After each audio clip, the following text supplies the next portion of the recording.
প্রতিষ্ঠান হিসেবে বয়স কম হলেও কি হবে, সহজাত দক্ষতায় এবং নিজস্ব মুন্সিয়ানায় ফের নজর কাড়ল বহরমপুর নৃত্যাশ্রম। শনিবার বহরমপুর রবীন্দ্র সদনের দর্শকেরা মজল নৃত্য বৈচিত্র্যে।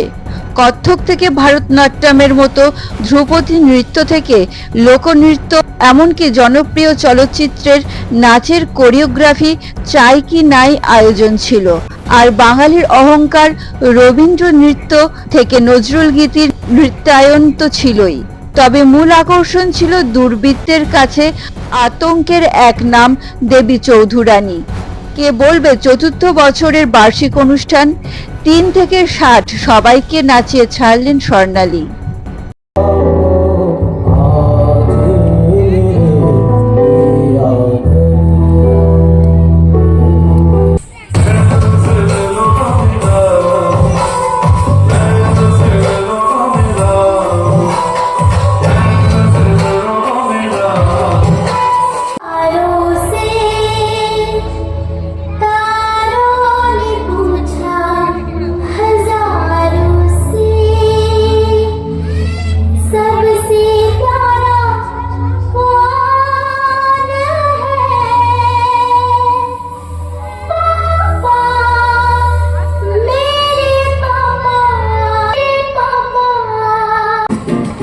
माँ मेरी माँ प्यारी माँ मम्मा।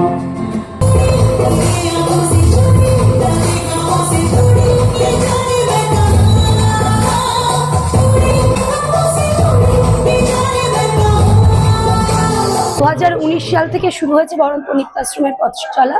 তারপর সকলে জানি করোনার সময় ছিল, তো সেই টাইমে একটু হয়তো অবদমিত সমস্ত সাংস্কৃতিক জগতই হয়েছিল। তো তারপরে আবার উঠে আসা পথ চলা। আর 2022 সাল থেকে আমরা শুরু করেছি এই প্রত্যেক বছর বার্ষিক অনুষ্ঠান। প্রথম থেকে ছিল একবারে pure classical performance, Kathak, Bharatanatyam, তারপরে ছিল রবীন্দ্র নৃত্য, নজরুল গীতির সঙ্গে নৃত্য। তারপরে এবার আমাদের ছিল বিশেষ আকর্ষণ, এবার ছিল দেবী চৌধুরানী, দুর্বৃত্তের জন্য আতঙ্কের এক নাম। আর তারপরে তো নানা রঙের, নানা ধাঁচের হিন্দি, বাংলা, ফোক সব ধরনের গানের সাথে আমরা একদম 3.5 বছর থেকে একবারে 60 বছর অবধি সকলে রয়েছে। খুবই ভালো লাগে এবং আমার কাছে তো মনে হয় যারা বয়স্ক, আমার থেকে অনেক বয়োজ্যেষ্ঠ আমার কাছে নাচ শেখে, মনে হয় তারা আমার জীবনের ইন্সপিরেশন। তাদের মতো করে আমি হয়তো বয়সকালে গিয়ে যাতে তাদের মতন করে এগিয়ে যেতে পারি সেই চেষ্টা।